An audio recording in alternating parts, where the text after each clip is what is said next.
everybody, it's me, John Ward, and I am back with another One Filmmaker, One Film, and today my guest is... Kenny's Brewer. Yes, it is, and this is your second time back, and I really appreciate that. Thank you. Well, thank you very much for having me back. Oh, yeah. Well, hey, you've done one of my favorite series, Death Park, so Thanks. I really like that. So I had a lot of fun with those, and I think we broke down literally every single one last time you were here from like the... We're going back, too, so... Yeah, so, well, I want to show, so I have...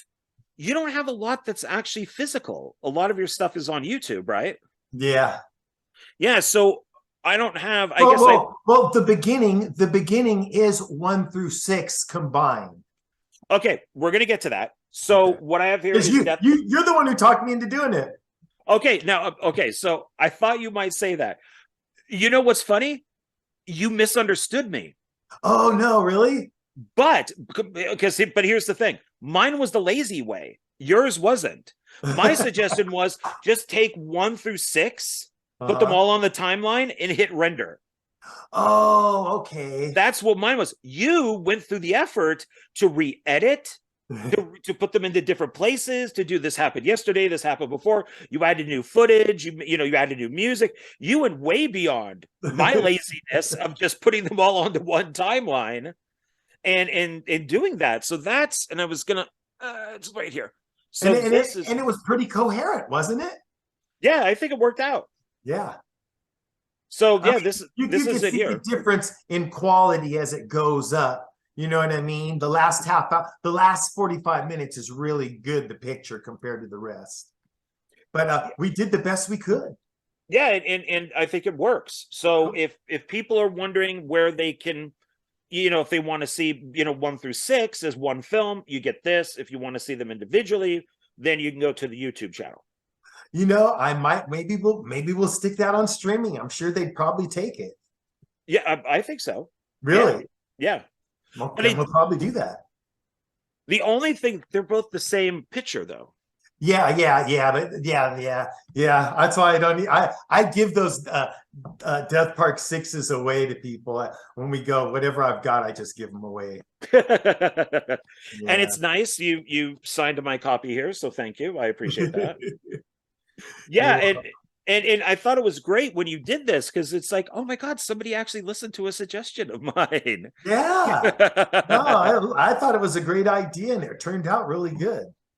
Well, good. I'm glad about that. So we have part 6, which I just showed, and we got the back on it there, and got an advertisement here for B Movie TV. There you go. Which from time to time you can see AXEMAS 1 and 2 on. So thank you very much. You're welcome. And then the very last one, the one that wraps it all up, is Death Park: The End. Yes. So which would be part 7, right? Yes. Okay. Yes. And now we'll have Return to Death Park. Oh, I like that. Yes. Nice. Well, then that leads us to the film that we're going to be... Well, I want to talk about a little bit about the beginning also. Okay. Sure. But this is the film that we're mostly here to talk about, which is your new film. Sure. And it's Like Father, Like Daughter. And there is a Death Park comment in this. Oh, yes. So these are part of the same universe, I'm guessing. Oh, yes. Okay. And which is funny, you signed this one here too. I thought this was something also. Oh, no. And I'm like, oh no, that's part of the box. That's the tagline. Yeah, it's game over.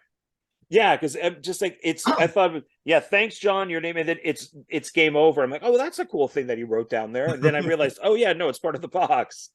So yeah, and I enjoyed this. I had a lot of fun with it.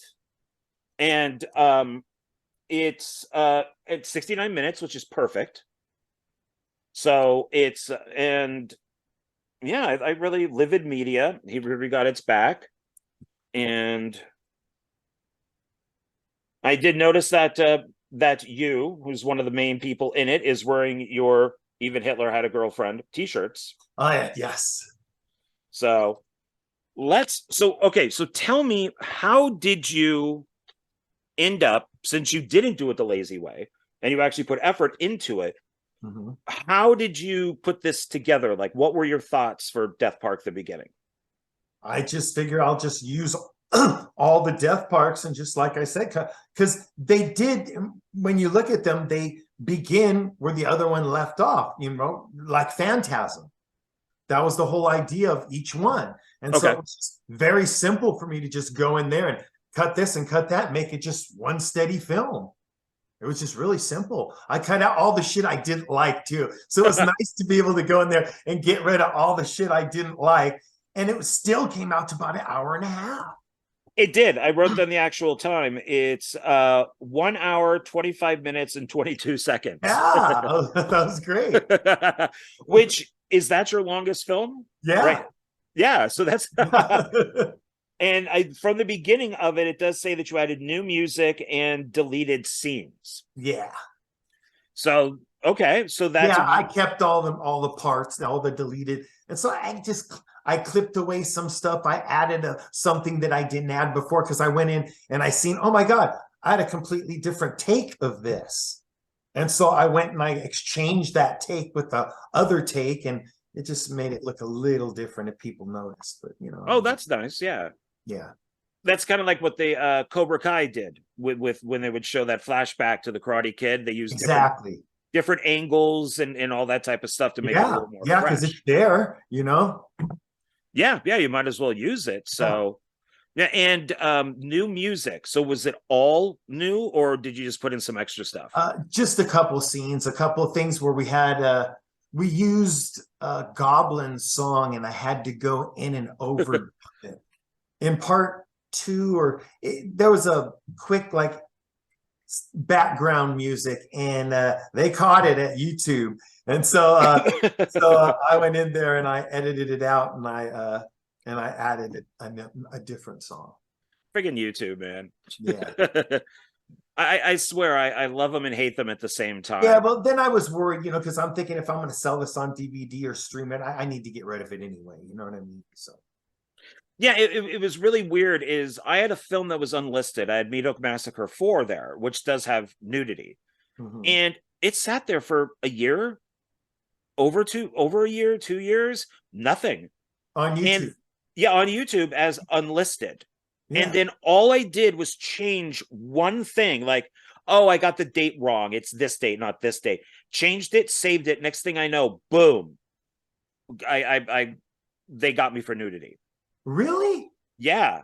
There's so many movies on YouTube with nudity. It's like ridiculous. I thought maybe if it was in a complete movie, it didn't matter. I don't know. I guess they just that was what I thought. Maybe I'm wrong. I thought, you know, I figured that was maybe the case. Maybe if it's if it's a clip, oh, then you're just being gratuitous. But if it's in a whole movie, then it's part of the movie. No, I guess they just get you for all of that. I mean, it's so I took it down because I mean, what can I do? But I did send them a message that said, look, the movie's been up here for almost 2 years. It's unlisted. You guys haven't done anything to it. And now because I changed like a number, you're now. Did you have it to where they had to sign in and it was 18 and above and all that? No, it's unlisted. Like you can't see it without my link. Oh, that's weird. Yeah, so if somebody like a critic or something or a reviewer is like, oh, can I see the film? I would just send them the link. Oh, that someone was being a dick. Maybe. I don't know. I don't know what went on with that, but that's weird. Yeah, so that's, you know, it's very weird. So it's probably better not to have nudity. If you want your stuff on YouTube, it's probably better just not to have it. Yeah. Or do 2 versions, one with it and one without. You know, so, you know, yeah, it's the really... only thing that's on is the beginning, and we didn't have no nudity, so yeah. Yeah, it's just sometimes better. So okay, so what like father like daughter, what happened? How did you come up with that idea? You know, God, I don't even know how. I just sometimes I come up with these ideas when I'm kicking back, and then I write them down in my little book, and then I go back to them and I try and figure something out of them. Like it was first I was going to do, I don't even want to say what the other thing I was going to do because I'm still probably going to end up doing it. and it's pretty original as well. So I kind of don't want to say anything. I'll tell you about it after. Okay. Yeah, I'll tell you about it after. Well, But yeah. were you now you say that, it's original, so but were you inspired by anything like a real life event? Like, Maybe no, nothing like that. No, I just watch a lot of crime dramas, a lot of crime house documentaries on YouTube, and I just thought, oh wow, what if there was this father and daughter, and they fucking like brought these women home to replace her mom, and just and then they got caught, and then they just got loose, and I just started thinking of all this, and so then I kind of like put it together the best I could on the $2,000 budget. oh, okay, that was gonna be one of my questions. 2000. Okay. Yeah, we came in at $1,994. Oh wow. Yeah, it's The pretty cool. rest of that went to a cup of coffee at Starbucks. Yeah. Wow. Was that through crowdfunding? No, that was all that was me and Mary. Oh, okay. All right. So completely self. Yeah, living media. Yeah, my partner and me. Okay. Yeah. And so I wrote stuff down in the order that the film takes place. So how do you decide, so I'm guessing in the script, like it says, these two characters escape from an asylum. They go out this door, a couple other patients follow them, they kill.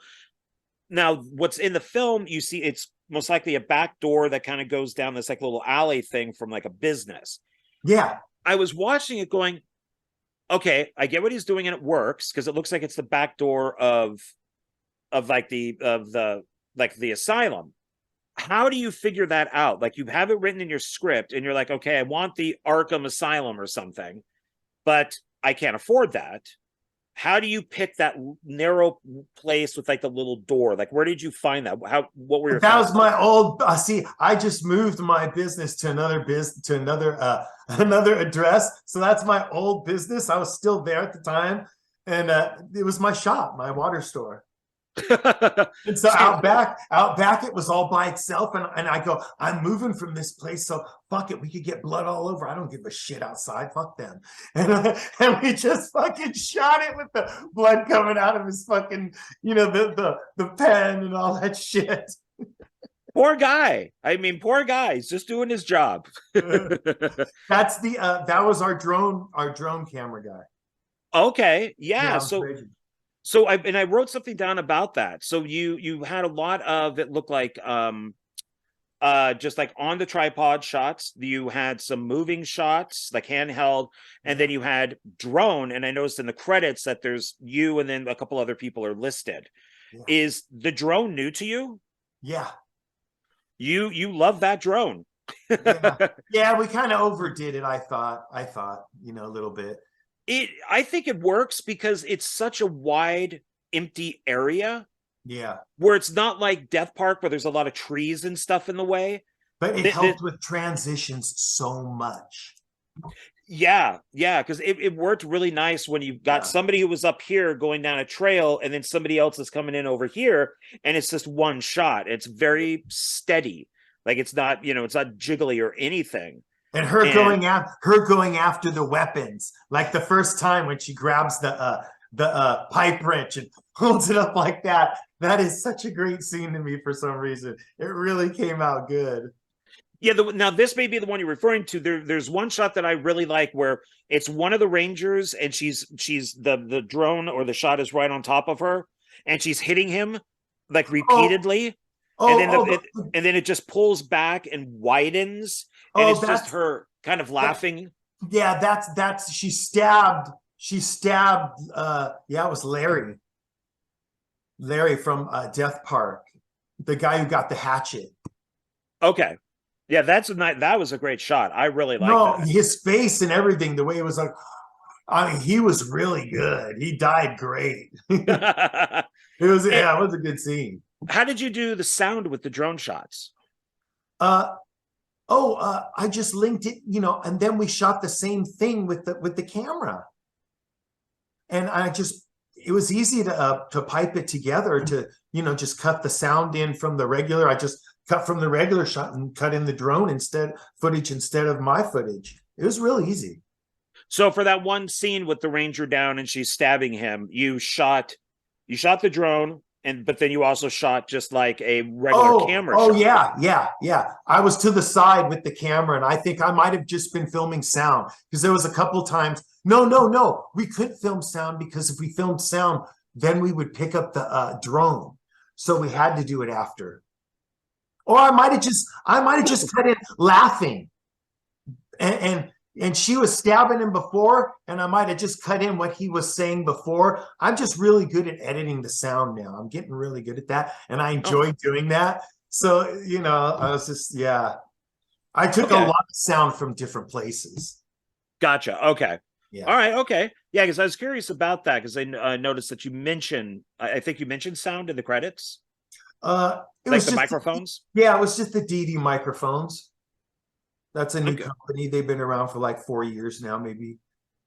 And they have nice mics. I mean, when you look at a Rode mic, I mean, they're all plastic, dude.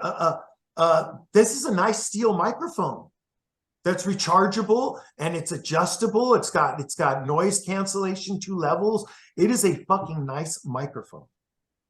And How was it unhooks, it hooks right up to a boom. It hooks right up to a boom. Nice. Yeah. Being out in that open of an area, did you have problems with the weather? Yeah. Funny you should say. Yeah. I'm able to edit all the wind out, but sometimes it would just blow too much, and I you could see in the background, so we just had to call it quits. You know, so we'd have to go home like early, like, because it's like, what are we going to do? It's just, it gets worse as the day progresses. And so, you know, some days we were able to shoot the whole day, and some days not long, because it was blowing so damn much. Because we were, I mean, you know, we're a quarter mile from the ocean. Oh wow! Oh wow! That's not. Yeah, that's pretty close. Yeah, quarter mile, half mile. I mean, there's the cliff, and it drops into the ocean. Was it a real preserve?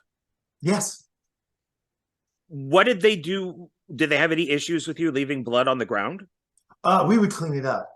Okay. We would grab dirt and cover it up, and you know, we didn't. Yeah, we had one lady come up that I think Mary labeled a Karen. She came up and she was like saying something, and Mary just walked over and took care of it, and that was really it.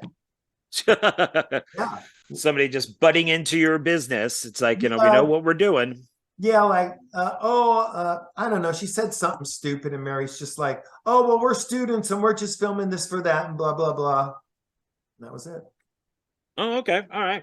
Yeah. So we should let people know. So the idea of this is that it's 2, well, psychos. They're nutty. And like you had mentioned, they're trying to find a mother. They've already been through many. Yes. And eventually they get caught. They get put into an asylum. Yeah. Like it says at the beginning, the court and all that stuff. We were being held in court, and we were just going to get separated. And when we broke out. Yeah. And then I noticed that San Francisco is mentioned an awful lot. Yeah. That's where Doug supposedly worked as a police officer, where he got in trouble for kind of being a vigilante type. Yeah, to like save his partner. Yeah. And then who died anyway.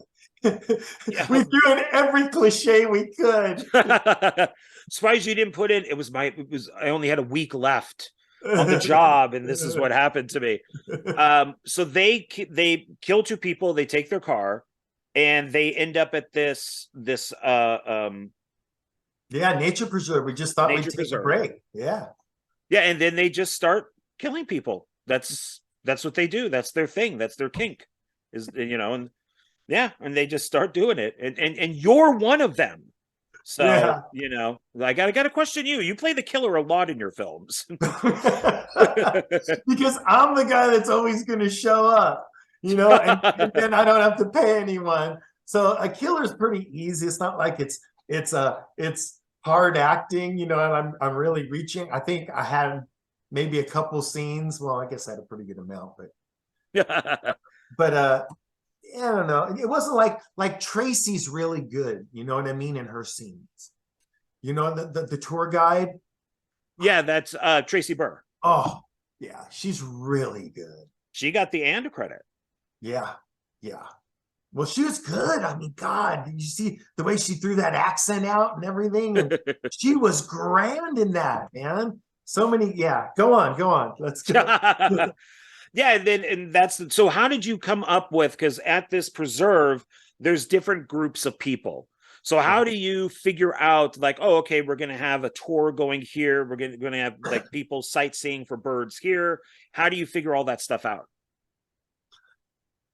It's just I don't know. I just sit around and, you know, try to think of the movie, and we try and think of ideas, me and Mary, and we just kind of throw them back at each other, and we'll go have dinner, or we'll go, you know, I'll meet her for dinner or something, and we'll throw a book out. We'll just start writing stuff down and figure, oh, you know, we could do this. And I pretty much have the vision from the start about what it's going to be the whole way through. And it's just, we have to put it all into obviously a script and so forth. And you know, it gets a little tricky there with the but we had the most script we've ever had in this movie. So yeah, there was a lot of acting, and the acting was good, I thought. You know what I mean? It was decent. Sure. Yes. And did you now you're saying it's the fullest script that you've had. Do you still let people ad lib or anything, or is it Oh yeah, we had some ad lib. Definitely, we had some ad libbing in this. I give them bullet points, and we just go through it like the scene that's coming up when Doug meets Linnea the cop, when the cop and the one ranger meet each other, and Caitlin goes running off. That there, we shot 5 takes of that, okay? And finally we kept doing it, and then she kept saying, oh no, we can't do that, it's illegal, and this and that. And finally I go, you know what, listen, I go, in this version, let's do one more. In this version, everybody over the top. And I go, you're a badass. You're not, you know, we can't do it. You're a badass, okay? You're telling him, shut the fuck up, and this and that and this and that. And she did that and killed it on the first take. It was great.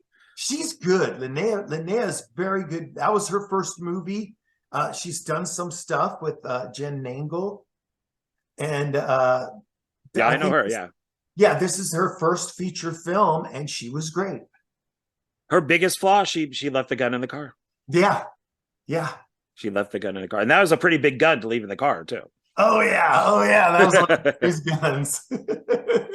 I saw her put it in the glove compartment. I'm like, something there. It's its own shot, just right there with it going in. It's like, oh, that's okay. All right. So, now, do you have problems with people wearing copyrighted material shirts? So I noticed there's like Nirvana and stuff like that. It's a shirt. I didn't think it was a big deal myself. I know some people would have a shit fit about that, but I think anything you do, if someone's on YouTube and you're filming someone on YouTube, you know, I think if it was like Coca-Cola or something like that, it'd be a big deal. But I don't think a band shirt's that big a deal, because it might be. I don't know. Film Hub didn't think. Yeah, I mean, it's true. I mean, it's I'm always concerned about stuff like that. So I tell people, you got to wear like this. Gotcha. Unless the band is your own band or like a friend's band. Well, yeah, a lot of them are. I didn't even remember who was wearing the Nirvana shirt. The larger woman with the kid. Oh, okay, Jennifer. Okay. I didn't even notice that. See, that's what I'm saying. I'm filming that stuff that my Mary's supposed to catch. But no, yeah, I didn't even notice that. And I have to thank you. I rewound it. I laughed so hard when that kid got hit with the rock in the head. Oh my God. Tracy was sitting next to me in the theater and she laughed so loud at that. I was like, she's all, you killed a kid? And I thank you for that. I mean, Hollywood is so PC with things that, oh, no, you must never show that. And when she comes up with the rock and just hits him and he just goes straight down, I just laughed my ass off. I'm like, oh, no way. And I rewound it and I laughed again. And it was just like, she just kill the kid with the rock. So, I mean, there it is. There it is. The rock. There's the rock. A nice rubber rock for that kid. Yeah. Did it hurt him at all with when she threw it, or did it just bounce right off his head? No, it was it's this thing's nothing. He said go for it. The kid is great. He's gonna be in the zombie movie that I'm doing. Oh, nice. Yeah, the kid's great. He followed directions really good. He's like, I'm scared, mommy. Oh my God, I died when he did that. I was like, that's great. I can't believe it. And the way he was dancing around when they were going off on the tour, and he did a good little job. I was surprised. Because usually I hate kids. I'm not a big fan of kids myself, but then I realize kids act like kids are kids. They act like kids, and it's mostly the parents that allow this stuff to happen. So I think I dislike the parents more than I dislike the kids. No, he wanted to do it. And when I find a kid that wants to do it, like I did in Death, I'll kill a kid. If they're gonna have fun with it, and the parents right there and have no problem with it, let's do it. Yeah. Why not? They sign a release. There you go. I'm doing it. Because kids have fun with that type of stuff. Yeah. He loved it. Yeah, he's looking forward to be a zombie. Well, that's the thing, that's the kid wants to be killed by a rock, and it would only be the mother who would then become the diva. He's a good-looking kid. I'm getting him started in acting, man.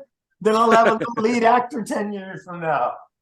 He's going, my first film, like father, like daughter, Yeah. And he was good. I'm sorry to let my dog in. My dog's scratching at the door. Oh, it's okay. I saw a cat earlier, so maybe we'll see a dog now. So to go back to the shirts for 1 second, is there at any point when you tell somebody you can't wear that? Like, I'll mention one guy, free flag, as fuck. He had on his shirt, and so basically, I'm guessing conservative, maybe Trump supporter. Like America free as fuck. Does any of that stuff ever bother you? There's your dog. No. Especially if it goes against maybe your own political views. No. Just no. Okay. That shit doesn't bother me. Yeah. Okay. Like I said, I didn't even notice. And I've watched it 1,000 times and I don't even notice stuff like that. I'm too busy just looking at the big picture and I don't even notice that little shit. I think I know who was wearing it though. It's the tall guy and he got gutted. Yeah, okay, the guy who got gutted. Okay, Doug. Yeah, I didn't even notice that. I thought it was just a gray shirt.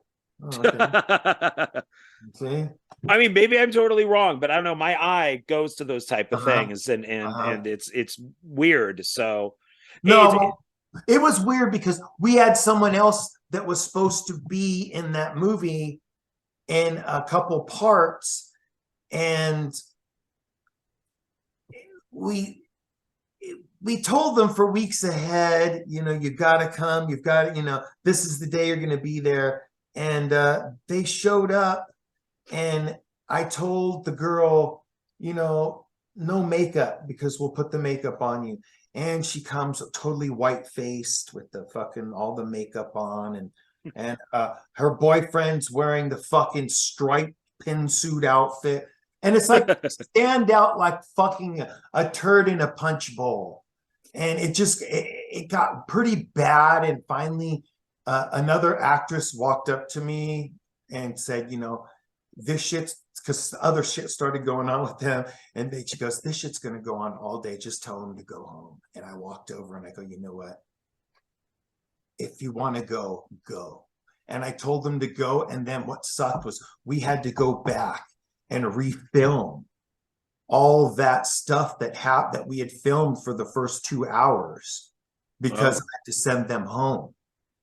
And so we had to go back and refilm that. So basically I got screwed out of 2 hours of Tracy Burr. We could have a lot more footage with Tracy in the movie if it wasn't for them. Oh, wow. Let's say who it is because they're fairly popular, and she's doing good now. So, you know, she's going to be in our next movie. She offered to do the movie for free. So, and she's cleaned her act up, and I'm sure you know who it is. So, you know. I might. People need to listen. I just got done, and I won't say people's names either, but I got done working on a zombie flick, and the director told one of the guys who plays a zombie, "Don't get blood on you. You're not a zombie yet. Don't get blood on you." Yeah. And half an hour later, he comes back from makeup and he's filled with blood. And the director's like, "Why? Why did you?" He goes, "Well, I'm a zombie. I'm supposed to be full of blood." He's like, "But this is pre-zombie."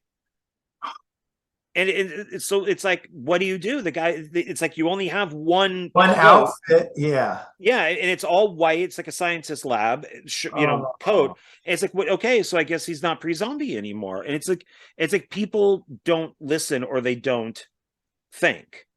And the reason why I ask these things, because that one guy's shirt is like, if I don't care what side of the party you're on, if somebody walked on my set and it said "fuck Trump," I'd be like, "Go home." Is that what it said? Or if it said, no, I'm just as an example. Or if it said like "fuck Biden," I'd be like, I'm gonna go look what it is. Yeah, it's like, no, I don't want that, you know. And even though I am on the left, I don't want negative stuff for the right being in my film. Just like I don't want negative stuff for the left being in. Yeah, now I got to see what it says. I got to go back and look. Yeah, it is. It just says "free," and then it's an American flag, and then it says "as fuck." So I wasn't free as fuck. So I think it's free as like America, free as fuck is what I think it. Yeah. But hey, he got gutted, so you know that's don't mind me. Yeah. So that that was fine. And I see you're still using the stinger music, the Halloween music. Yeah, I'm not gonna use that in the next one, but yeah. Well, that's what I was thinking. Maybe this film has some sort of connection to Death Park, because the guy mentions Death Park, and then there's the stinger music also that you used. So like, oh, same world. Okay. All right. Yeah, I was just being cheap on the music, really. Now, could you have both, like, like Father Like Daughter combined with Death Park, and you played both roles? Probably not. What do you mean? Like you mean? No. Yeah, like maybe the Donald Trump mass killer from Death Park ends up in that area, or your character from like Father Like Daughter ends up in Death Park, and they kind of do the whole Freddy versus Jason thing. There's no way I could come back. There's no yeah. That was the thing about the movie. I just said, let's end it. I don't want to do a sequel to this, because like daughter, like son. Because she's growing so quick, Caitlin. You know what I mean? We do this 2 years from now, she's going to be, who knows what she's going to look like. See, that's why, like mother, like son. And then she takes it over, and she'd be like, your grandfather, this is the machete that he was using. Caitlin was great in it. She's fun. She was fun in it. Yeah, definitely. She got really into it with all the laughing and giggling and stuff like that. So you could tell that she was having fun. Yeah. Now, what is that building that's there, with the little tunnel through it, like that giant cement building? That's where they had a big gun in there, and it could shoot 36 miles. And for like World War II or something. Yeah, and the projectiles were the size of a VW Beetle. Oh wow. Yeah, and there you could look online if you look at Nike base, San Pedro Nike base, and they'll show you pictures of what it looked like back then. And it's pretty awesome, man. A big ass gun sticking out, a big barrel, and it moved like you know, from side to side. It's pretty badass. Yeah, it's a great place to shoot. I mean, Oh, it's a awesome. great set. Yeah. Well, actually, it's not a set. It's just a great location. Yeah, I just made sure to always have that stuff in the background and, you know, use it as much as I could, you know. Yeah, I noticed one thing, one trick that you did, which is, all right, we got to get back to the parking lot to the car. How far away is it? 30 minutes. Okay, then a little bit later. All right, so we got to get back to the parking lot. How far away? 45 minutes. So now we know that they're not this far, they're now this far. Yeah. And I'm going to guess that the parking lot was just right over the hill. I thought that was funny. I'm like, oh, okay, I see what he's doing here. I see. And that old couple that they were out there sitting by that big concrete building with a gun in it. So that was so they're like bird watching, butterfly watching, all that type of stuff. Yeah. And how do you get these people? Are these like friends? Do you actually do casting sessions? That's Mary's mother. Okay. It's Mary's mother and her husband. Isn't that great when you could do stuff like that? Yeah. No, they're great. So yeah. I mean, and she wanders off. That's what happens when you wander off. You know, you get dead. Yeah, that was good. So it's, you know, poor husband though, you know, but he's with her now. Oh, jeez, I'm having ours. That made me laugh. I thought, and I even wrote it down here. Man has heart attack and is not killed. That I thought was funny. With just that was the whole intention of it. Yeah, it's like, what the hell? We didn't even get to kill him. Oh well. The crowd loved that at the theater. That was a good part. That was very funny. And then yeah, Death Park is mentioned, and then now we do have 4 people smoking that wacky tobacco. Mm-hmm. So so are you pro or against wacky tobacco because they die? Oh, I'm pro, but okay. Everyone has to die though in these movies. So these days it doesn't really matter if you're for or against safe sex or for and against pot or for and against drinking. It doesn't matter anymore because they just all die. I don't think it does. Yeah, so it's not the 80s anymore. No, everyone's fair game, I think. Are there any tropes these days that we can use like we did in the 80s? Is there any one particular thing that somebody isn't supposed to do that will get them killed? God, I don't know. I mean, gosh, I've killed a little kid 3 times now. Yeah, I guess you're, yeah. 3 times now. I've killed senior citizens at least 3 times now. So yeah. Yeah, I think I may be asking the wrong guy. Well, because you know, we've gone through stuff now where it used to be, you know, like you know, I know animals are pretty taboo these days. Yeah, that's something I wouldn't do. That's the one. See, I love that VHS. What is it? VHS 2 or is it? Which one's the one where the dog falls at the end? And that one breaks my heart. I can't. Oh, I don't know. I haven't seen them all. I've only seen. Yeah, one of them. The dog has I think it has the camera on him, a GoPro on him, and finally at the end, the aliens or something are taking off, and the dog falls from the spaceship, and it just. I don't like shit like that. No, and I'm a big animal freak, so I don't know. Oh yeah, no, I have a big problem with it. Yeah.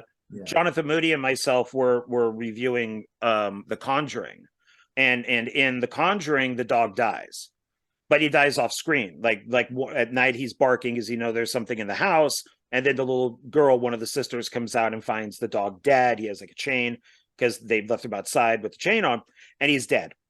And I compared that to where I don't like seeing animals killed, but I was a little more okay with that than, let's say, Paranormal Activity. And I think it's the first or second film where you see on camera the dog is barking at something that's down a hallway, and then that force just grabs the dog and yanks it, and you can hear the dog go like out as it goes. I'm like, oh no, that bothered me because you could actually see it. Sure. And that where something like the dog already did on screen, it's like, well, that sucks, but at least we didn't see it or hear it. So Yeah. good. I'm glad, because that's yeah, I'm not cool with animals being hurt. No, no, dog. I'll kill all kinds of people, but I won't kill animals. It's like that. I've posted a couple of times the meme with Sam Neill from In the Mouth of Madness, and he's on the bus, and it's the same picture. Well, almost the same picture. The first one is him laughing, and it says, "When I see people getting killed on screen," and then the one next to it is him crying, and it says, "When I see animals get hurt on screen." Oh man. She just don't want that type of stuff, so that's good. Then you get knocked out, so the one guy kind of takes you down. So were you a little kind of like an ego there, a little too sure of yourself, not too paying, you're like, haha, I'm gonna get you all type of thing? Yeah, I just wanted to throw in a broken bottle and get caught. I never got hit with a breakaway bottle before. Oh, where did you? Yeah, I was going to ask you about that. So it's a breakaway bottle. Yeah. Where did you get that? Just Amazon.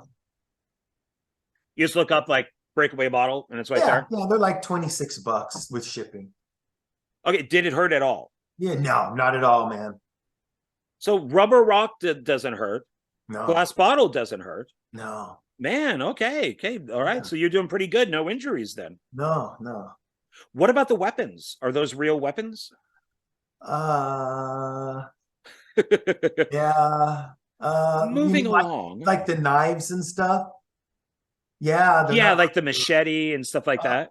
Oh yeah. The only one plastic knife, the one that retracts, that she was stabbed Larry with. That's the only one that was retractable. How did you guys prepare for that type of stuff, especially with the running scenes with a real weapon? We just run with the weapon and be careful. Don't be a spaz. They're dull, yeah. Don't be, yeah. They're dull, and yeah. I mean, you could see in one scene where at the end when Linnea's character said something to me, and I go, fucking bitch, and I went running after her. She turns a corner and you could see she slipped. And I kind of freaked on that because I was behind her and I watched it and I was like, you know what I mean? I was like, she didn't fall with that knife in her hand. As she's on the ground, you're just kind of pushing that insurance paperwork at her. Yeah. Yeah, just sign down here, So, don't get up yet before you sign. We are not responsible. Yeah, because we had on AXEMAS, like a machete was real. Then we had one that was an effect that was real. A couple of the axes were real, but then some of them were fake. And I tell people, you could always tell when Ashley, who was the lead actress who played Sarah, you could tell when she's using the fake axe, because she's like, with it. When she had the real axe in her hand, she's like, because she was really careful. Yeah. And it's just like, it's okay, but it's just, it is real. And so we didn't dull it down at all. So it's we dulled ours down a lot. I dull them down. Oh, then I'm worse. Yeah, they're dull. They're all dull. Yeah, I guess they were old, so I didn't really worry about it. Yeah, the machete I could grab with my hand. Oh, that's good. Okay. Yeah, and the knives, yeah. So you're the kind of like slide. Yeah, I used to have a machine shop. I was able to dull all the blades and make them look like I didn't touch them. Okay. And it's speaking of like the machete and stuff, how did you do the effect of the machete going into the bald guy's head? Just reversed it. Was it already pre-cut? Yeah. Kind of like a Tom Savini type thing, and then that's all it was. You started here, and then you go backwards. Yeah, same thing I did in Death Park. Same machete? Yeah, same machete. Do you like doing that? Do you like using weapons over and over again in films? I just figured I could. We figured, why not? We wake up hey, let's kill this person this way. Let's use this, or let's use this. And I didn't like doing that because it's kind of like the same thing over and over. But we're going to do a lot more bloody and different things now. Okay. I mean, I like using the same weapons over and over. I think it's like an Easter egg. Sure. I'm able to use them. Yeah. I mean, I'll use them over and over they fit. Yeah. Yeah. As Yeah. long as it looks kind of different. It was completely different from the way I did it in the other movie. So, but yeah, it turned out decent. It hit him pretty good. Oh, it looked good. The one that I thought looked really good was the woman who was the artist. Oh, the And hatchet. yeah, and she gets the axe thrown into her. Yeah. Blood just sprays and sprays and sprays and sprays and sprays. And I'm like, okay, when's he gonna yell cut on this? And it just keeps spraying. And I I'm just like, figured, because someone said you need to dwell a little longer on the blood. I forget who said that to me. I go, you know what? Fuck it. I'm gonna dedicate this to that motherfucker. And I just made it as long as I go, fuck it. Because it was looking so good spraying out. Yeah, just keep letting it go till it runs out. You can always cut away from it. Yeah. You know, I thought it looked great. And then yeah, I wrote down here, yeah, kid gets killed with a rock. I actually put 2 stars by it. Like, remember to talk about this. Kid gets killed by a rock over and over because she goes to his head. Until it went crunch. We put blood on it then on the other end of the rock. So every time he gets hit, he's a little more bloody. It ended up pretty good. And now when the daughter fights the oh yeah, when the daughter fights the MMA girl. Yes, I was blanking on the letters for that. How long did that take? Did you guys rehearse it? Was it like an all-day thing? Check this out. So I tell them, they know they're going to shoot this months before we shoot it. All right. And so we get there to shoot it, and I'm going, all right, let's do it like this. And I walk over and we film it this way. And I'm filming from this angle, and they do a couple punches. Like I tell them, we do it from this angle, and then the next thing you know, they go, well, you know, we've already done this and we've got it all done up. I go, really? And she goes, oh yeah. And I go, well, fuck it. I grab the handheld and I put the tripod to the side, grab the handheld, and I go for it. And yeah, they just, I was amazed at what they did. Yeah, they got brutal. I mean, that was the only take we did. Oh, okay, good. Oh yeah, you see, she hits the floor. She hit the floor, and when she rolls over, you could see the real blood on her shoulder. Oh no. Oh, yeah.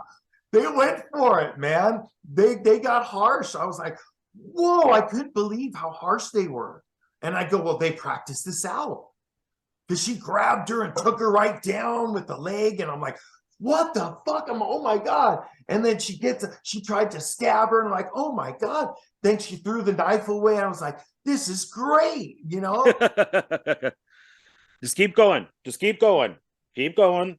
Pretty much, yeah. I didn't know they were practicing it for months and had it all planned out. And I just that's perfect. That's what you want, you know, people who care. Definitely, we're using Alejandra again, the MMA girl. Oh yeah, for sure. She's been in all our movies, just little parts. She's been a trooper and has come and done little parts in all the movies. And I go, this time I'm giving her a part, and she's going to be a badass. And she starts pushing that guy. Shut your fucking mouth, man. And you're going to get to that in a minute. Well, then we have the 2 characters of, like, I don't know, are they goth? A goth guy and a girl? Is that what you would call them? Okay, yeah. That the teenagers. Yes.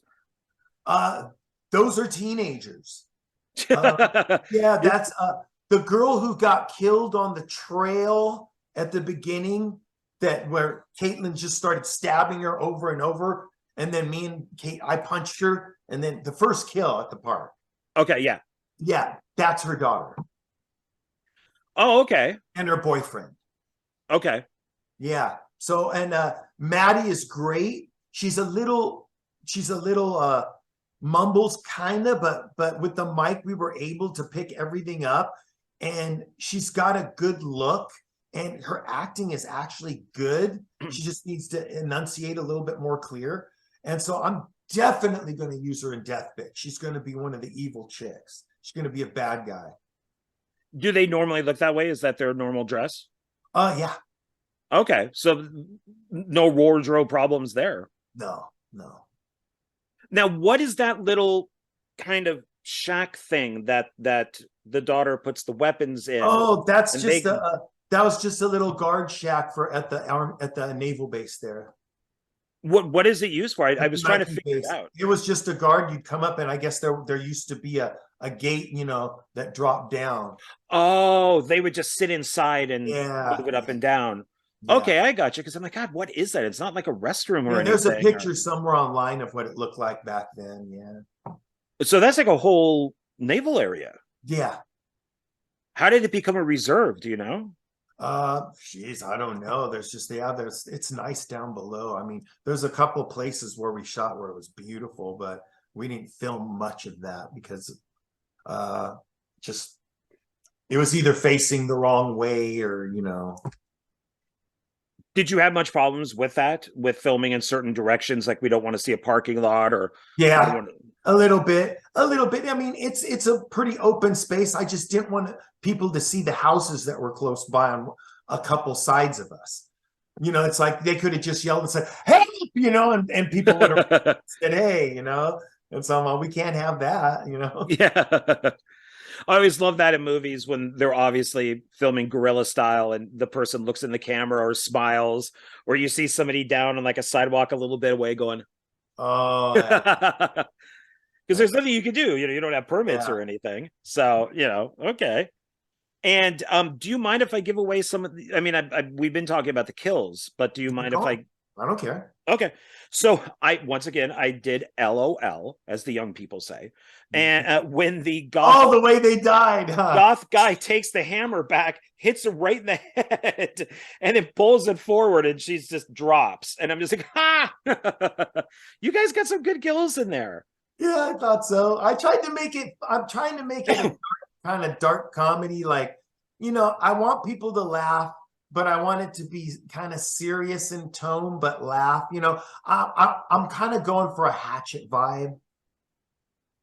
That's kind of what I'm aiming for. Kind of like, I'm not playing it super serious, but kind of serious. We're running around seriously killing people, but we got jokes in it, kind of little niche things that I think people would get. I was hoping.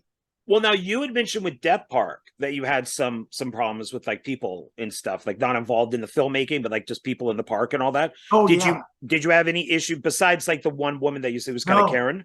Anybody else? No, we'd have people walk by that we'd see every time we'd film. That walk by and say, "Hey, how you guys doing?" Yeah, no, not at all. Did you have to let people know what you were doing? Like, oh yeah, we're just making a horror movie. Yeah, there's so many. I mean, you see the group pictures. There's usually at least 10 of us, and somebody's usually on the like Joe, Joe. He was Cletus, and the guy with the patch in Death Park. He'll usually go up to people when he sees them and he'll say, "Hey, we're filming a movie."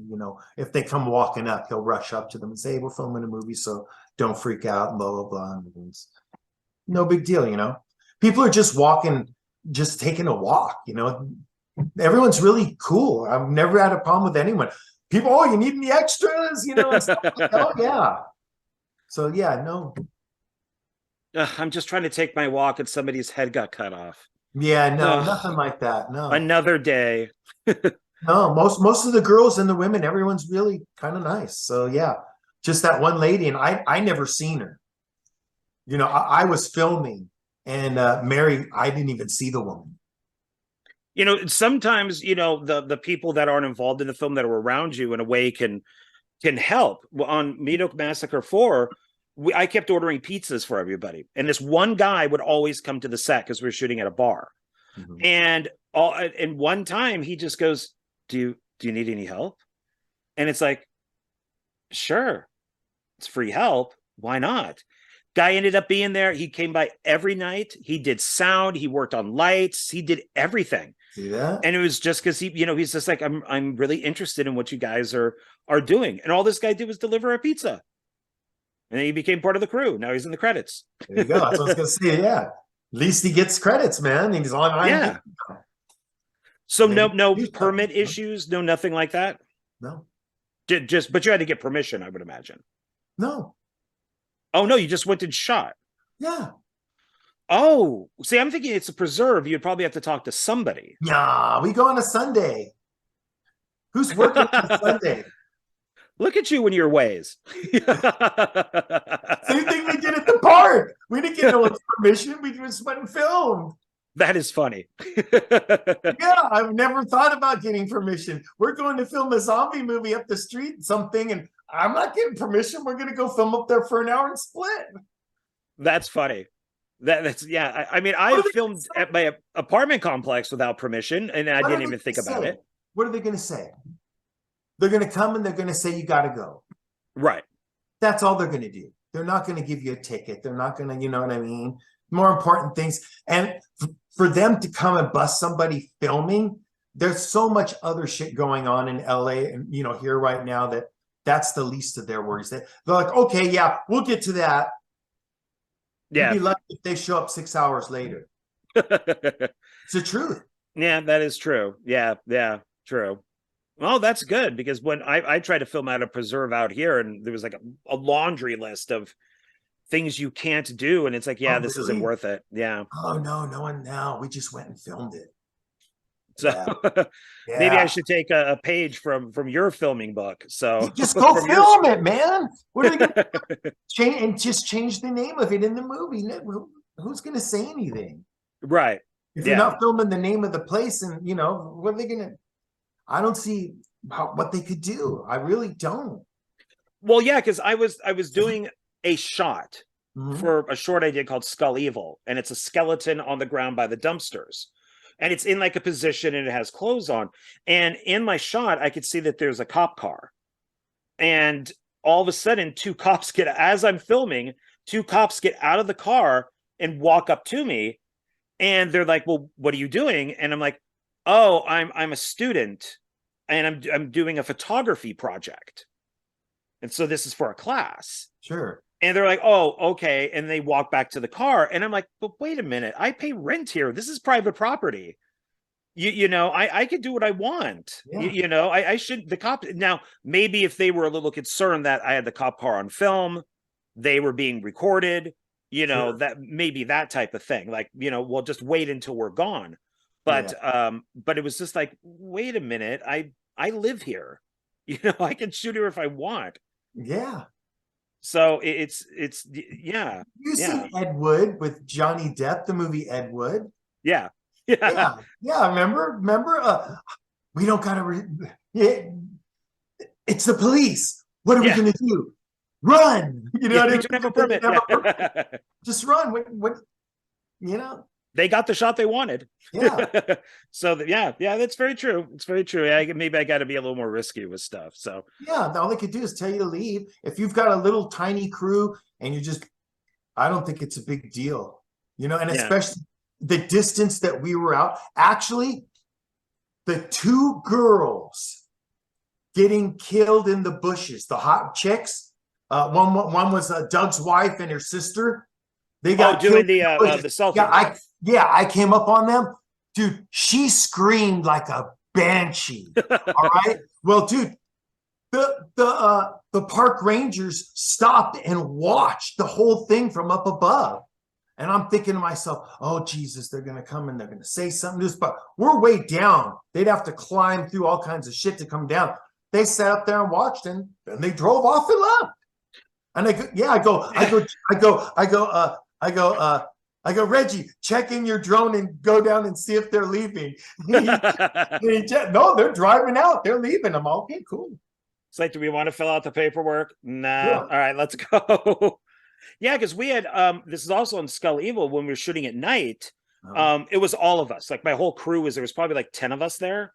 And all of a sudden the security guy comes up on a bicycle. And I'm like, fuck. And my apartment's like right upstairs.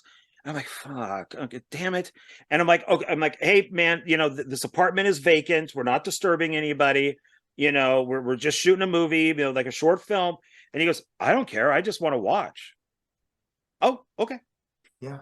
So he just stood in the background. He just sat there on his bike watching us for a while. Most people have fun and watch and are cool. Yeah. Like I filmed a movie in one of my early movies in '93, one of my old ones that I've got footage of. I've got a whole bunch of stuff. And I mean, we're using nunchucks and angel blades, and there's the cop right up watching us do all this. And then somebody finally said, "Hey, look up there." And we looked up, and he's just standing there watching us. And 10 minutes later, he got in his car and drove off. He's seen the two cameras. We had 2 cameras on each side, so. He's just thinking to himself, "Do I want the paperwork?" It's all about paperwork with him. He's like, "No, I don't want the paperwork. I've got all that footage." My guy, the guy with the patch and Cletus in this movie, this was shot like 30 years ago, and he was a badass martial artist. He's jumping around doing back kicks and flips and all kinds of shit. I'd love to use that in something. Yeah, you should. I mean, you really, it's a flashback scene or something on the TV that they're watching, or I definitely would. Yeah. I just said flashback. So speaking of flashbacks, so I like the flashback with you and your daughter, and they got the kidnapped mom, right? Yeah. And he's like, "Go get me a beer." And I was like, "Yeah, go get him a fucking beer." And then she comes back, hands you the beer. You look at it, and you're like, "That isn't even opened. Open my beer." And then she's like scared. She opens it, she hands it to you. You take a sip. There's a ton of junk on the table, and you set it on a coaster. Like, who is this guy? Oh, look, you got it all over my shit, man. Oh, you shook it up. I'm like, did he just put it on a coaster? And I went back and I'm like, this guy kills people and he uses a coaster. It's my house. Yeah. It's got to be neat. It's got to be neat. Neat, but messy neat. Was all that stuff on the table always there, or was that just for the film? Yeah, that's just all Mary's stuff. I think a lot of that stuff. Yeah. Yeah. And we, some of the stuff I think we put there, but yeah, I think we took a month off of shooting that. Yeah, because I grew the beard out, the biker beard, and just for that, so I looked different. And that was really it. Yeah. And another thing that I liked in it is you take off the shirt that you're wearing, like the shirt that's over the shirt, and then you go around with just the shirt that you're wearing. But then later we see that you have one of the Rangers. Yeah, when I killed Joe. Yeah, when I killed Joe. I like that. I like that. Oh, was that a great killer? What, the way I threw the blade and fucking hit him with it, the machete. Oh yeah, I actually rewound that 3 times. I rewound it because I wanted to see. Because I'm picturing you're with the Ranger, he runs right when he goes off screen, you throw it, and I'm like, oh shit, he had to go like this, to not be hit. So I can only imagine your direction is you got to run once you get past the camera. You got to make an immediate left because I'm hucking this thing. It wasn't near him. No, we're crazy, dude. I try to make it look as real as we can. Like the Wild Bunch out there. Yeah. No, dude, that was a great one. I love watching that because that one ended up really good. Yeah, I kept rewinding it to see, okay, did you actually throw it, or is it just in your hand past the camera? No, I'm like, okay, no, he threw it. And I was looking. Yeah, it looks great. And then when he gets hit in the back, I'm like, okay, let me see the back. I'm like, okay, so it's in his back when he falls forward. Okay. All right, okay. So I'm like studying this. The shot and the edit, and I'm really looking at it. So I did a good job editing it up. Yeah, it looks really good. So that's going to be in my DVD, like the spot on porn, like VHSs, where the guy always kind of went back and forth with the porn. That's going to be the shot for the kill on the DVD, is me just going back and forth, back and forth, back and forth, back and forth. But yeah, that looked really good. And then I'm not going to say who gets impaled, but there is an impaling. So how did you do the impaling? That wasn't that hard. You mean the run into it? Mm-hmm. Oh, yes. Yeah, that was just it was all noise. It was all sound, if you really think about it. You know what I mean? If you watch it, it was all sound and facial reaction. Then we cut back and it shows, I have what I got is a piece of aluminum, a piece of thin tin, and I use that for all the nut. And I just put a screw through it, and I put the It was a God, I don't even know what it was that we used for that. It was like, oh, yeah, it was just a branch, and I yeah, trimmed it's it like up. a big branch. Yeah, Yeah. it was a big branch. I cut off a tree out in the park next door. And yeah, and then I cut it off, and yeah. It ended up, it looks good, you know, it looked good. Yeah, because it's I like what the guy is, the ranger is whittling it with like a knife that you would never whittle wood with, and he's hitting it. I'm going, there's no wood coming up because the knife is dull. I'm like, Yeah. dude, I'm waiting for like the cop for her to say something, because it's just like there's nothing working on this. So, you know, so I was waiting for like it looks dull when he has it, and then when the person gets impaled, there's going to be like a nice little point. We were just trying to add time to the movie a little bit. I figured my idea was keep the movie going like a roller coaster, and then towards the end, when everyone's invested, put a little bit of exposition in and end it. Oh, okay, there you go. You know, because then everyone's invested, they want to know what happens. So we'll put in a little exposition to take up maybe 7 minutes of time, and that's it. Because I mean, really, I kept the talking parts, like when two people are talking, like walking or something, I kept that to less than 2 minutes, 2.5 minutes. I don't want that to go beyond 3 minutes, anything like that, because nowadays people just don't have the attention span. They don't, and no, and especially in a low budget movie. Oh God, yeah. No, I watched one the other day. I won't say what it is, but it was 103 minutes. And it was like, I'm dying. Yeah. I'm dying. This is way too long. Nothing is happening. This is so boring. Yeah. And I ended up turning it off. It's like, I can't make it through. I can make it through 70 minutes. Sure. 80 minutes, 90 is kind of pushing it, especially for low budget stuff. But 103, no, I'm not going to be able to last that. It's just, people have to realize that independent stuff should not be 2 hours. Thank you. I said that to a couple of people. My goal was to at the least make it an hour and 6 minutes. That's my least. All right. An hour and 6 minutes to max an hour and 20. Yes. That's my opinion. That's my opinion. You know what I mean? And to be honest, I don't even want to go an hour and 20. I'd rather keep it at an hour and 15, hour and 16, hour and 14, somewhere around there. That's the sweet spot. You're asking the viewer a lot to sit there and watch a low budget movie for that long, because it's hard to keep it sustaining like that. I mean, it's hard to keep it like a roller coaster like that. Yeah. You know what I mean? Because you're sacrificing a lot of story to keep that going. And if you could tell part of the story in the kills, then it's okay. You know what I mean? And that's what we tried to do. Yeah, because you broke it up pretty good. I mean, yeah. You had, kill, dialogue, kill, yeah. So it was broken up pretty well. And when I saw the running time on it, I'm like, oh, good. And I sat right down with my notepad and watched There's like 30 kills in it, 30 some kills. There's a lot of kills in this. Yes. Yeah. Yes. Does it have as many kills as Death Park? Like the entire Death Park? No, but it has more than Death Park the end. I had to top it. You know what I mean? That's just, I had to top it.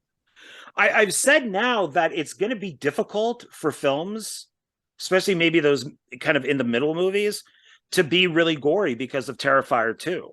Yeah. Like that brought everything to, so when somebody goes, oh yeah, my movie's bloody, it's like, is it Terrifier 2 bloody? No, nothing could ever, no.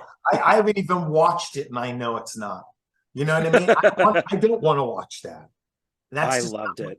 Really? Wasn't that good? I absolutely. Well, I'm a fan of the first one, and I only watched the short one. I've never seen anything else. It's better than the short, and it's a different guy playing the clown, Art the Clown. So, and I think that he's better. But Terrifier 2 it's 2 hours and 30 minutes. Yeah, that's. So there are some scenes that go on a little too long, but I mean, it's like. This is a guy who did crowdfunding, who was expecting to get like a small amount of money, and he got like thousands of dollars. And he's like, you know, I would think this is what he said is, screw it, I'm just throwing everything in. I have all this money. Yeah. I might as well make it as long as I want and do what I want, you know. I just figured he had a bunch of people that paid to get killed, and he had to just kill all those people. So it ended up being 2 hours. No, that's what I thought. That's what Robert thought too. Robert's the one who told me that. Because most likely they all paid to get killed, and he had to include them all in it. So that's why it's 2.5 hours. Maybe some of them, but it's acted pretty well. I've seen a lot of these movies now where people pay to get into the film and they're awful. But this was pretty good. So yeah, so I think now I mean, it's nice that yours was, especially like that axe going in that girl's back. I mean, it was just, so I'm just like, yes. Oh, I want to do more of that, but I thought it looked, I don't know. I mean, it looks so, it's over the top. It's so over the top. It's almost, you know, it's Hatchet over the top. Well, that's what the inspiration was, the spray like that. I wanted to do at least something like that. Yeah, it's nice. It wasn't a stream. It was really just, it was like a sprinkler. Yeah. It just looked good. So thanks. Did you use any CGI blood? In the you can't really see it in the one-on-one fight, Caitlin and the MMA girl. If you really look, when she gets stabbed in the side, the first stab, that's CGI. And it's barely anything. You just see it get red, and then you might see a spurt in one part that's CGI, a little spurt, barely, but that's it. There's hardly any. I didn't want it totally plain, so I sent it up to Mark and Mikael in Canada, and they threw on some CGI for them, you know. How great is that? Yeah. I mean, you would never be able to do that 20 years ago, 30 years ago. You just now it's just like, oh, here I am in California. I know these guys in Canada. I'll just send my film up to them. Yeah. Done. Yeah, they're great. I mean, they do a lot of good stuff. Honestly, they're way a step above me. They're several steps above me. The quality of their stuff is really insanely good. And they're going to do a scene in the zombie movie. They're going to do a little story. So we'll see how that turns out. Oh, okay, cool. Yeah. Well, we'll finish up like Father Like Daughter. Then I want to talk to you about the zombie film too. So, sure. Now we're at the end, and I wondered what happened to the other two guys that escaped, and we see them. Let me see my other two guys. So there's you and your daughter, yeah, and then a couple who escaped, and then there's the other two guys. Yeah, Tyler and Al. Okay. Yeah, and then one guy's at a bar. Mm-hmm. Who immediately gets hit on. Yeah. And then another guy steals a person's clothes. Yeah, kills him and takes his clothes. Yeah, Al's great. So you're saying no sequel, but you're we could use them. Yeah, someone was saying that we could definitely do that. Someone did bring that up. Yeah, we could use Al running around killing people, definitely. Yeah, so you could then kind of show everything. Here's an idea. You could show everything from their perspective in that time period. So from when they leave to when we see them at the end. I could reuse the whole beginning and then just, yeah. I could reuse the whole beginning, the whole escape scene, and then just after he leaves, we just continue from there. From them. So while you're killing, you and your daughter are killing everybody down at that preserve, at the exact same time these two guys are killing everybody on their thing. We can do that. Yeah, that's a good idea. And I think that'd be cool. Yeah, that's a real good idea. That's a good one. Hold on. Yeah, I like that you're writing it down. Well, because I forget a lot of stuff, and so I keep this next to me because I have a lot of thoughts for scenes, and when they come up, if I don't write them down, I'll forget. Yeah, because I think that could be kind of fun, and even doing like a little cameo or something at the end to know that they, running past one another or something like that. Yeah, to make it really connected. But Yeah. it's fun that if you watch one movie, then put in the second one, you're like, oh, this happens at the exact same time. 3 p.m. here is 3 p.m. there. That could be really fun. Yeah. Yeah. Yeah. It could. Yeah. It could. And then you're not really doing a sequel. You're just kind of, I guess, maybe a spinoff. Yeah. Basically a spinoff. Yeah. Yeah. Yeah. It's all connected in the same universe. Yeah. The Death Park universe. Yeah. Yeah. I like that. Yeah. I think it's cool. So now what is your new film? What is Zombie Rage? Zombie Rage is basically, it's like an anthology. We're going to have 3 groups of people, and with people in between the 3 stories. So, which would be, one would be you, one would be Me? yeah, and one would be the guys in Canada. And we'd probably use the guys in Canada as the opening and as the ending, and we would use you in the middle. Nice. Okay. All right. So I am kind of fit in there as. Definitely. You would probably have 2 parts in the middle, in between the 2, because there's going to be 3 stories. So I was thinking of giving you the 2 parts in between the 2, and they would be the tail end and beginning. Oh, nice. Cool. Thank you. Yeah. I mean, I have my bucket list of people that I want to work with, and you're on that list. So that's going to be, yeah. It could work out really good, I think, at the closet thing that we were talking about. So yeah, it's a big closet. It's a big walk-in closet. And so yeah, something could be done in there. Yeah. I mean, is there more to it than the closet, or is it just a closet? No, we could do You Getting Out, but the thing is, we're going to have to mimic. If you do it, you're going to have to make up a zombie. You're going to have to mimic a zombie in the same makeup. Not the same person, but the same tone. You know, like our zombies are going to be gray. Well, I have an effects artist, so okay, that's yeah, perfect, yeah. Perfect. Okay, good. So I would turn into a zombie or something. We probably have zombies outside of your place, and you yeah. See, I don't know yet what we're going to do exactly. I've got that part. Mary's gone right now. She's going to get back, and we're going to write something out. Okay. She's in Arizona on vacation right now, so. All right. Okay, cool. I look forward to it then. Next year's going to be a good year. No, it's going to be an amazing year. It'll be good because there'll be 3 stories, and of those 3 stories, they will cross over in the end, basically. At the end, I want the survivors of each of the 3 stories, that the main stories will group up at the end. And or we might just end them all there, and we could just keep doing zombie anthology, Zombie Rage 2, have another anthology, same thing, just different story. You know. Okay, there you go. You know, so maybe we'll go that route all the way. You know what I mean? Interesting. I'm still not sure with the end. You know what I mean? So we might just do that. So we could just keep continue and make another one, make another one, make another one. And just basically, it's the beginning of a zombie plague, and that's 3 different stories of how it all began, different air spots. That's all it is. Okay, cool. Yeah, I'm really looking forward to this. So it'll be decent. You know what I mean? We're basically, what we're shooting the 8th is a little. We'll use the parts in the movie, but it's basically just like a teaser that we're going to put together to show people. Because the week after, Tracy's coming down, and we're going to film. There's a stripper. One story's really cool. There's a stripper, and there's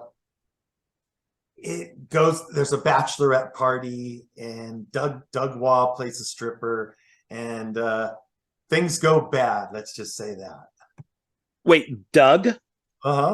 Doug is a stripper. Yeah, Doug Waugh, who played the lead in my last movie. Yeah, and Like Father, Like Daughter.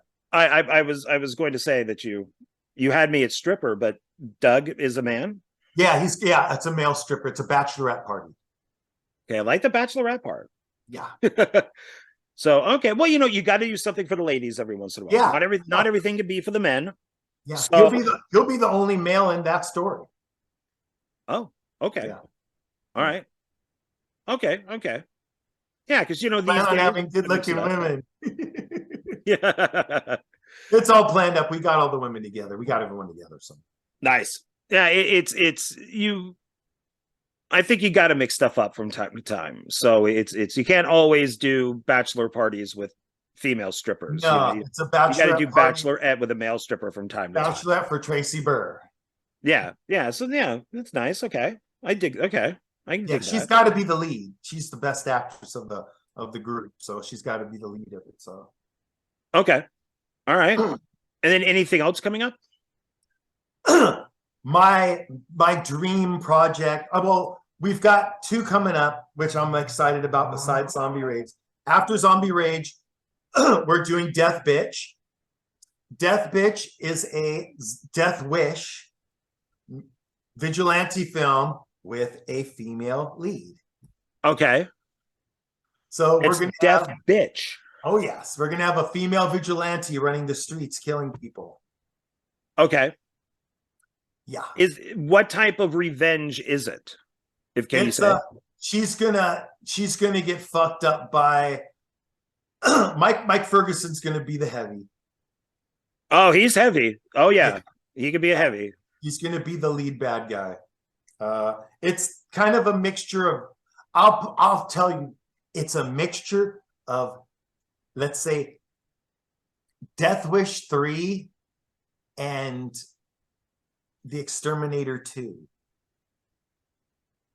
2 canon films. Interesting. Okay. And I would say it's a mixture of them two. 2 sequels. Okay. Yeah. Yeah. Interesting. Yeah. Because Death Wish 3, Mike Ferguson's basically going to play like a Manny Fraker character. The head of the streets, like the king of the streets, the lead bad guy. Okay. You know, I haven't seen it for a long time. Okay. All the pimps, all the fucking drug dealers, everyone's below him. He's just like the god of the streets. Everyone's afraid of him. He would be good at that. I've worked with him twice. Yeah.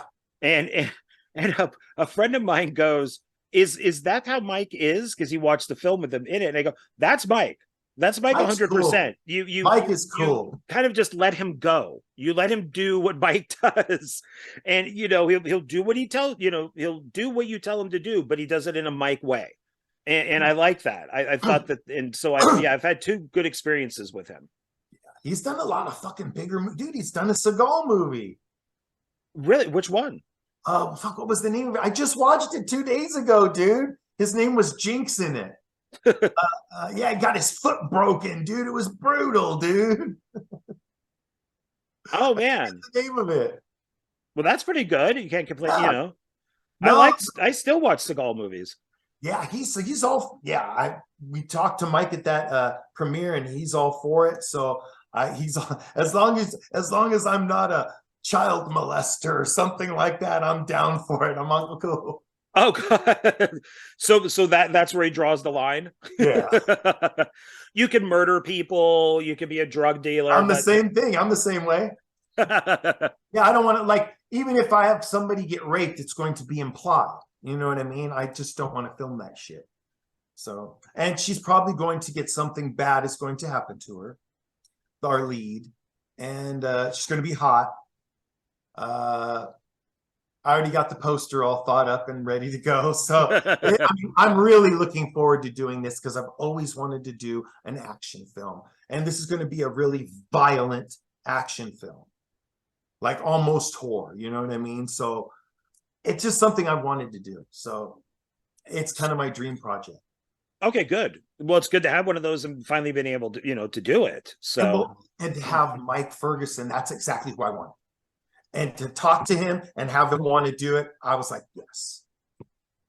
Yeah, I spoke to Mike about a filmmaker out here, Joe Lujan, has a slasher series called Rust, which takes place during Halloween. And of course, my AXEMAS stuff is Christmas. So I said, hey, what if we did AXEMAS meets Rust? So then both of our killers can kind of meet each other. And I said, I want Mike to play my Santa Claus.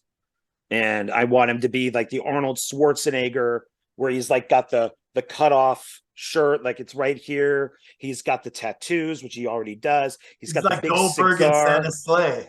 Yeah, he's just that rough, tough Schwarzenegger kind of wrestler Santa Claus, different from the other guys. Yeah. And Mike's like, yeah, just let me know what's going on, And okay, dude, no problem. So it's just like, Okay, I didn't get a no, which was a good thing. So, you know, do you now with doing this project, and you said that you want to have like the rape or the assault off screen? Do other films like I Spit on Your Grave and things like that, do those bother you? Do you not like those, or? I don't care to watch that stuff. I don't know. I mean, when I was younger, I used to watch it and I used to be like, oh, you know, this is, but I guess now that I'm older, I just, torture and stuff like that just don't appeal to me. I just don't care to watch it. I don't want to watch. I can watch Saw because it's a little bit inventive because they're trying to get out of a trap. It's not quite torture. Sure. But torture movies, like, I don't know. It just seems pointless. I don't know. I didn't like Devil's Rejects. I told you I didn't like that. I know a lot of people love that movie, you know? Yeah, I think it's Rob Zombie's best film, but I don't really think much of the other Rob Zombie movies, so I think they're okay. But it's, I mean, do you think that by showing, and this is just an opinion thing, do you think that by showing the rape or the assault really violently, like in I Spit on Your Grave and some of these other movies, that it's so violent that you almost need that violence then to go along with the violence that she's doing to the people to hurt her? Like, most definitely. Most definitely. If you did that, yeah. I mean, if you had a rape scene, yeah, you'd have to have some kind of violent revenge. Otherwise, I wouldn't even want to, like I said, I wouldn't even want to do it. I'd rather show it off screen or imply.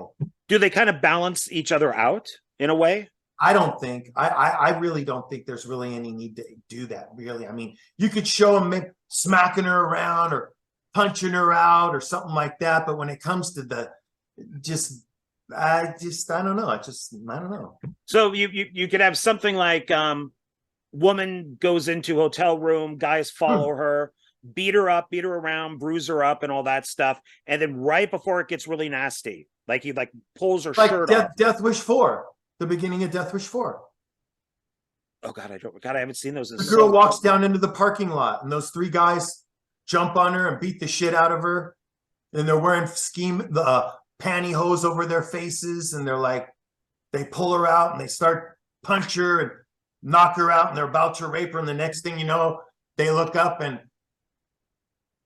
there's, you know, guy in the shadows. And the guy goes, who the fuck are you? And Bronson walks out of the shadows and goes, death, and just blows them all away.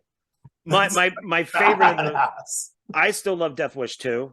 You know, and I love the line with the guy who's got the crucifix. But see, that was, even though it's out of line, that I could sit through that because I don't know why. Maybe because it's a Bronson movie, or I don't know. Some movies, I don't know. It's weird. It's weird. I just don't want to film something like that myself. Right. Well, that's what I was kind of saying. Like, if the guys are beating her up in like the hotel room, let's say the door's open, and right before it gets violent, like he's about, like, this is it. This is where it's going to get really bad. Yeah. Like, starts to pull the shirt, and then we see like the door close.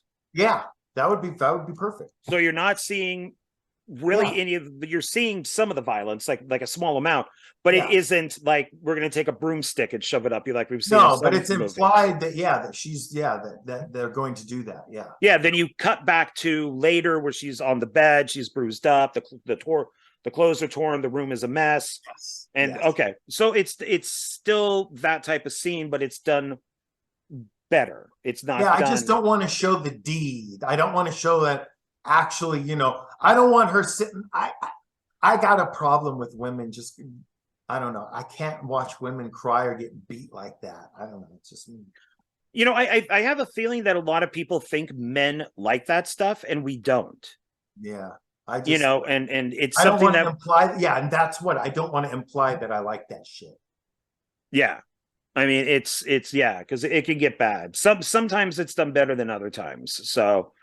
But I guess it's just, and the whole stigma of Siskel and Ebert. Oh, they kill. It's always a woman that gets killed. It's always a woman that blah blah blah. The killer always goes after a woman that's terrified. You know, every single fucking Siskel and Ebert review on horror movies was that.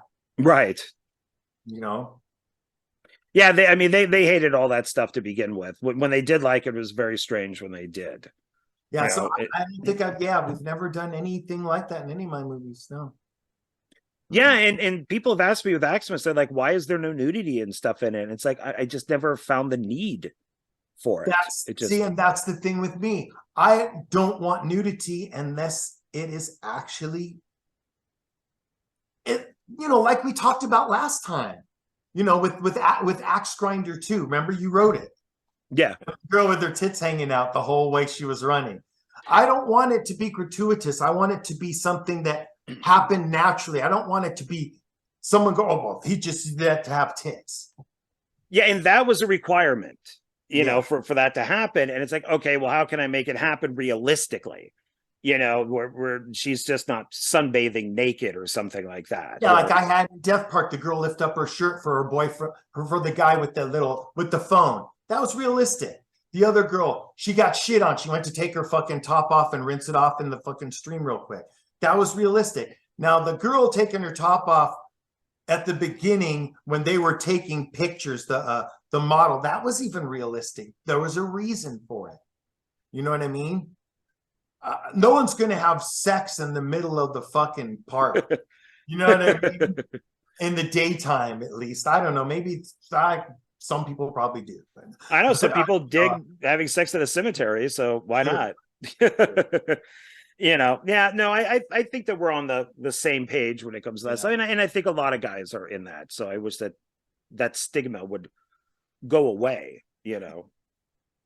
I own all the I Spit on Your Grave movies, but like I never watch them. Like I have them just because they're like classics or something, or they're just like, yeah. I've got one of them. One of the remakes. I watched the last one with Camille back in it, and my God, what a piece of shit! What a piece of shit! I'm not afraid to say that. That was a piece of shit. I turned it off in the first, I want to say like 10 minutes, because it's the two girls get drunk, if I'm remembering correctly. They like leave a bar.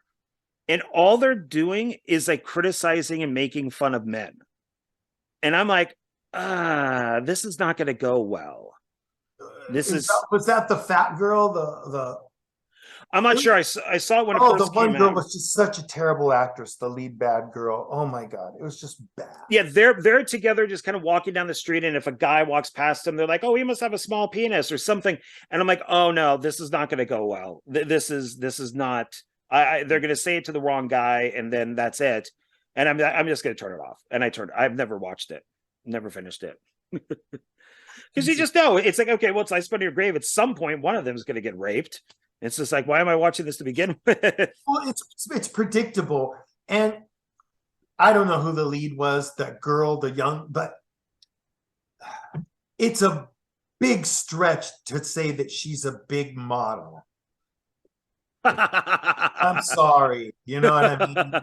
You know what I mean? That she's this big model. I'm sorry. She didn't look like Claudia Schiffer to me, or any other model for that fact. So that was ridiculous. That's funny. Not to bag on the girl, but I mean, that's just, come on. There are those that you've seen it with men and women. Will somebody be like, "Oh yeah, he's a famous model," or "She's a famous model," and you're like, "What? Really?"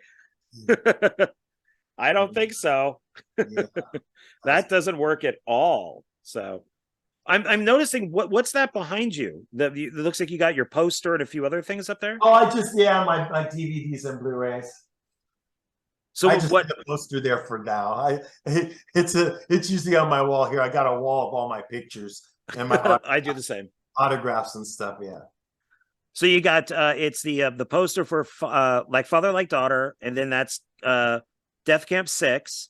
Yeah, Death Park beginning, Death Park the end, Like Father Like Daughter, and Even Hitler Had a Girlfriend. Oh, okay. I need to get Hitler Even Had a Girlfriend. I still need to. It's on Tubi right now. Oh, okay. Yeah, we got it on Tubi. So most of your stuff is on YouTube? Is some of it is Like Father Like Daughter on Tubi? Just the beginnings on YouTube, enough, and the short films.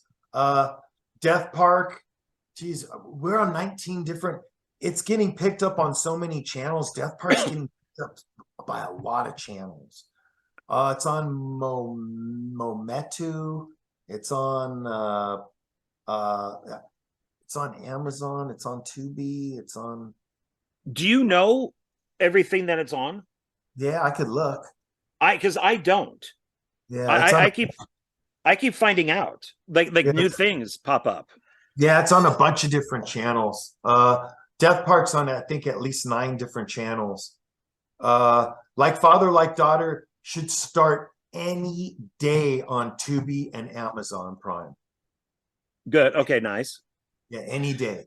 If now on YouTube, if Mhm. this one channel called We Watch Movies decides to play your film, Mhm. watch it and make sure it's not edited. Or just because I had AXEMAS 1 and 2 on there, and what Yeah. they did was they played both of the films separately. Mhm. I never watched them, but they had them on separately. The reviews were awful. And I'm like, God, the film normally doesn't get this many bad reviews. And then I saw they removed them both, re-edited the films into one 1-hour movie. And I'm like, okay, I didn't give the okay for that. And then somebody for Christmas, for December, they were reviewing bad horror movies, like bad Christmas movies on their channel. So I watched the review, and the review was god awful. It was like, oh my God, these guys really hate my movie. And they said that they watched it off of that channel. So I watched it. All the swearing was cut. All the blood was cut. They removed the ending and beginning credits to make it into one movie. So that means the people for AXEMAS 1 did not get credit. And the work that my DP did on the credits for AXEMAS 2 was gone. And they just edited the shit out of it. And I'm like, well, no wonder it's getting bad reviews. So I did a copyright claim saying I didn't get permission for any of this. Yeah. And it was my distributor who gave it to them. He signed something that said that they could re-edit the film. And I'm like, Oh, no, I want that removed now. And they're like, the channel's like, you need to remove that copyright claim. I'm like, you remove my film. They're like, but we don't make money on it. You don't make money. I said, I don't care. This isn't about money. it's about my reputation. Yeah, because what if somebody, and I know this is a massive long shot, but what if somebody goes, we're looking for somebody to direct the next Friday the 13th, or we're looking for somebody to do another paranormal activity, something. Yeah. And if they watched AXEMAS 1 and 2 on Tubi, get that guy. We want that guy. If they watch it on this, We Watch Movies, they'd be like, screw it, turn it off. It's awful. Sure. And they did take it down. I said, I'll remove the copyright if you remove the film. And they did. So that's the only one I have found so far. But just as a warning, yeah, you might want to watch your movies when you find out that where they're on, because they could be edited. Yeah, no. Oh, well, did you give it to who did you? That's not from Film Hub, right? No, it's my distributors are it's Screamtime Films. Okay. So it's Todd Cook. And he said that he gives it to everybody, so we make money. But he didn't know that, I guess, the release that he was signing also said we can edit the movie. And so I told him, I said, that's fine. I don't mind that you do that, but just make sure when you're signing something, it doesn't say that they can edit it. So how much revenue? Oh, we shouldn't even talk about this. We can talk about it after. Well, I haven't made enough money back to cover both films. Yeah, see, that's what we need to talk after, bro. Yeah, because I'm on Plex, Tubi. Oh, Plex don't pay shit. Yeah, but it's not edited, at least. Yeah, I mean, Plex, the Death Park is on Plex and it doesn't pay shit.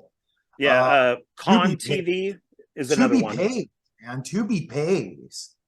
If it has commercials in it, they should be paying you.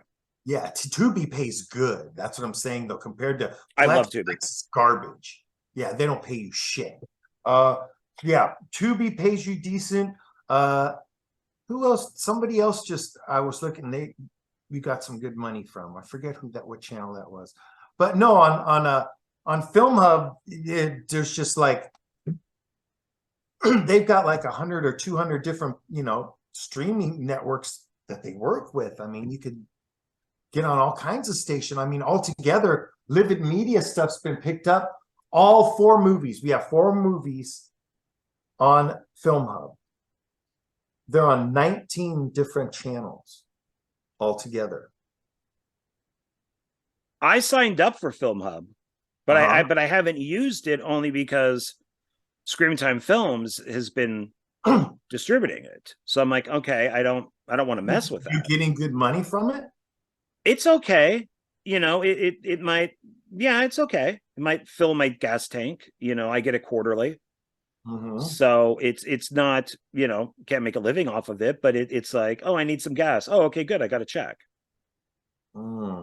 So yeah, we'll talk. We'll talk once we're done with this and turn off. I will talk about money for a minute. I'll let you know what I'm making from TV. Okay, yeah, no, I'd appreciate that, because I do Google AXEMAS and stuff like that, and every once in a while I see it on a Russian channel or a German channel, and it's like, am I making any money off this? I mean, and I have absolutely no idea. Probably not, because someone would have had to make some Russian subtitles or something for it. You didn't do it, so I don't think they're going to do it and not charge you. Right. Sometimes it's dubbed. Yeah. So and I did do closed captioning subtitles, because that was recommended. So I said, okay, fine. You got to do it to get on Film Hub. Yeah. Kings of Horror, they're good. AXEMAS is on both of those. Okay. So that's pretty good. No, they don't cut their films. No. Yeah, no, because I've looked at some movies on their channel. Yeah, there was something weird that came up that said I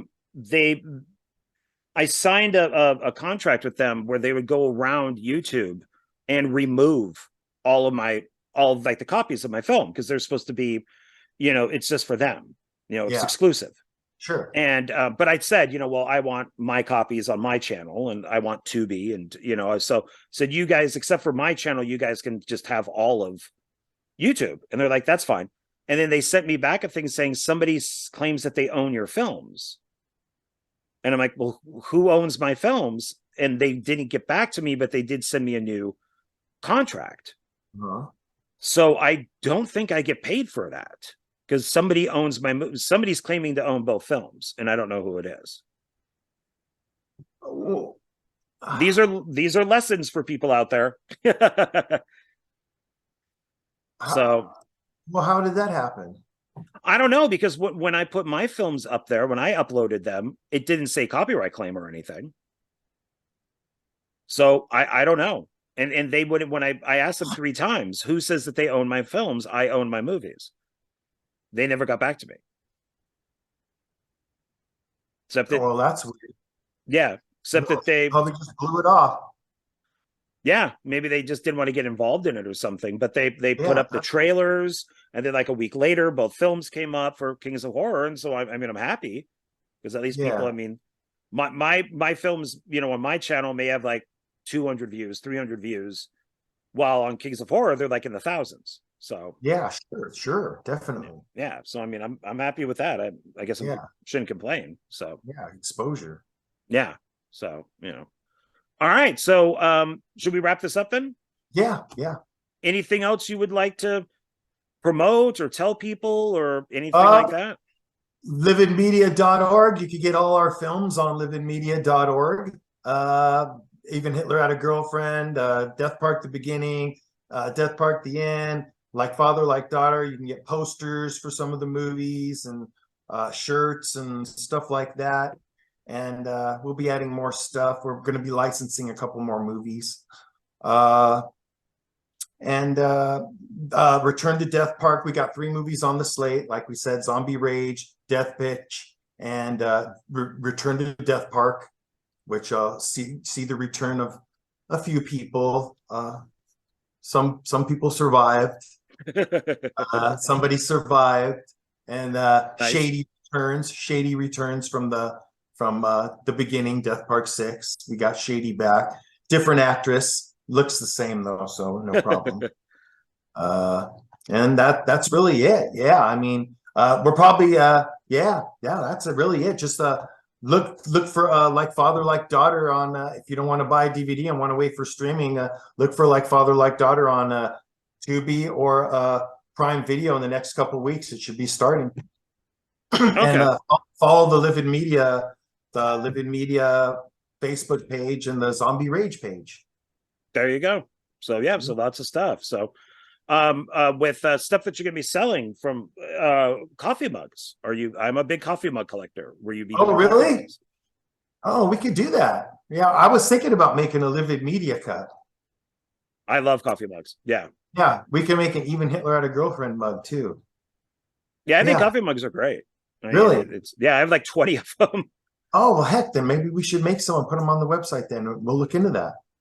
Yeah, they're all mostly movie stuff. So some of them are independent, like people who I know, like if they had a coffee mug for crowdfunding, I'd buy the coffee Yeah. mug, like Okay. $15 or whatever it was. So to support them, and I get my coffee mug.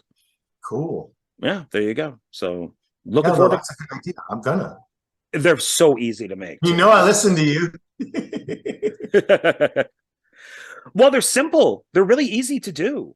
I Yeah. mean, I use two different online places and they're really easy. So it's, that's why I like coffee mugs because they're simple. Yeah. Yeah. Yeah. All right. Cool. So cool. All right. So I think that's everything. I appreciate everybody watching. Thank you very much. And I Thank thank you Ken for for being having me, here. man. Of course, anytime. You're always welcome. So I really enjoy talking to you. Time flies. Yeah, me So too. It yeah, does. How and long have we been please. on? It is roughly almost 2 hours.